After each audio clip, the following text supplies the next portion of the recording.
The city of Las Vegas was founded in May 1905. It was not a typical American city for the first 40 years of its existence.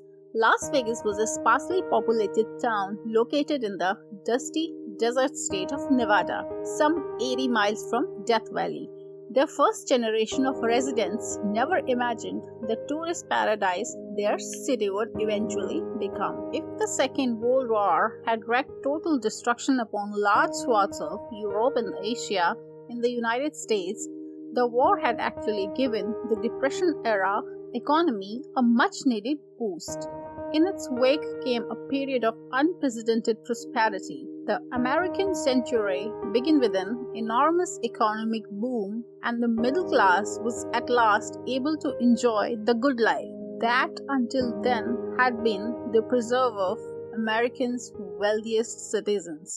Among other things, this included some of the more suspect activities like gambling, prostitution, and the consumption of drugs and alcohol. Most of the illegal gambling institutions were in the hands of the National Crime Syndicate, a loosely connected umbrella organization which covered much of the American underworld. It was controlled by Lucky Luciano, an Italian immigrant, and Meyer Lansky, a Russian Jewish immigrant.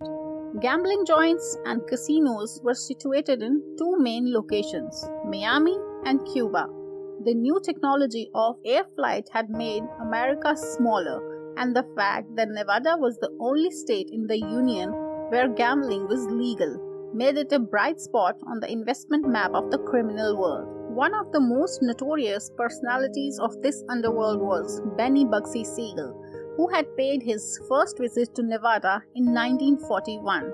In the hope of finding an ideal location that he could turn into the legal gambling capital of America. Fellow gang members nicknamed Siegel Bugsy in reference to his notoriously quick and violent temper because he was as crazy as a bedbug.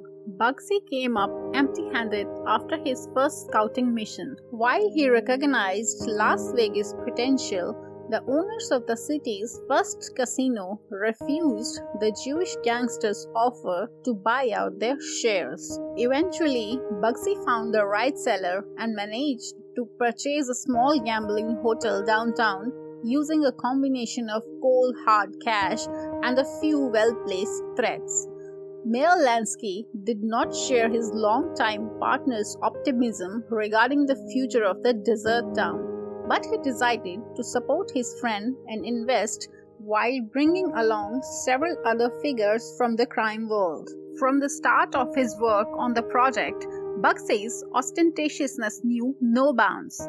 He hired the best interior designers money could buy and equipped the hotel with the most expensive furnishings available. He himself undertook the design of the deluxe suites. Above all, Bugsy invested in the casino and the bar, which he believed would provide the primary income of the new Flamingo Hotel. Within the first month of its opening, Lansky's misgivings proved correct. Las Vegas did indeed grow over the years and moved away from its image as a sleepy desert town. But it did not have the power to draw continuous streams of tourists beyond the Christmas holiday season, the date set for the grand opening. The Flamingo Hotel closed within a month. The hotel and the Siegels' angry investors incurred heavy losses. The gangster refused to give up, and in order to get back in the game, he borrowed additional funds from the banks and outside investors, doubling the usual investment for a Las Vegas hotel at the time, which stood at around $1 million.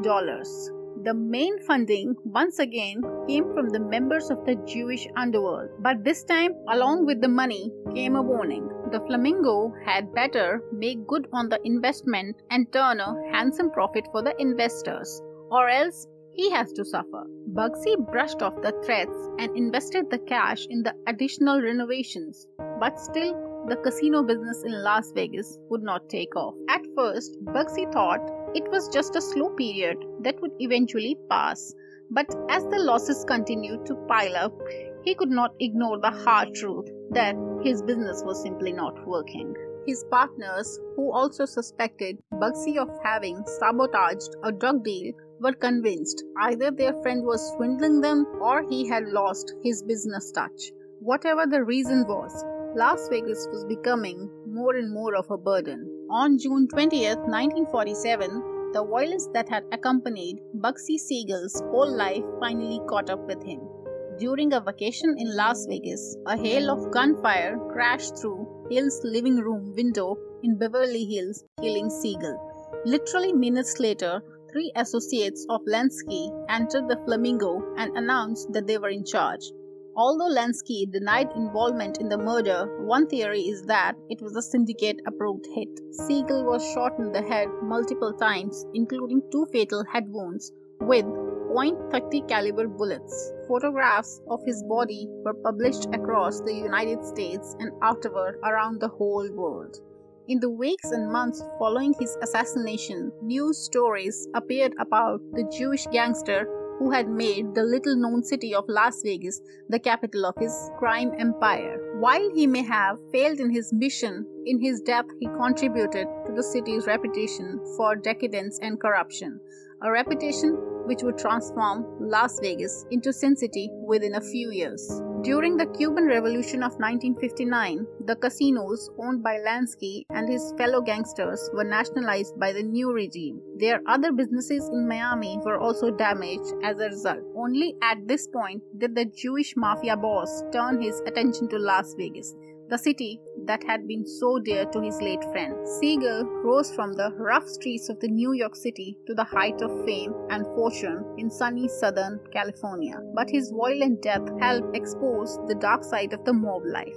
Although his life was cut short at the age of 41, he played a pivotal role in building the modern Las Vegas. In the late 30s, Siegel began to date actress Virginia Hill. They were a striking couple, known as much for their volatile natures as for their glamorous looks. Siegel wasn't the first entrepreneur to envision something fabulous in this desert, but his dream elevated the stakes. His death has never been solved. To this day, no one knows who killed Benjamin Bugsy Siegel. Siegel's bloody death at his girlfriend Virginia Hill's rented home in Beverly Hills that June night remains a popular mob mystery. Every year, as the anniversary of his death approaches, speculation over who killed the 41-year-old Brooklyn-born mobster seems to intensify, centering on several theories. While the debate continues over who pulled the trigger, one thing is certain. The death scene 75 years ago was gruesome. Siegel's close friend and Hollywood business associate Aaron Smiley, an investor in the Flamingo,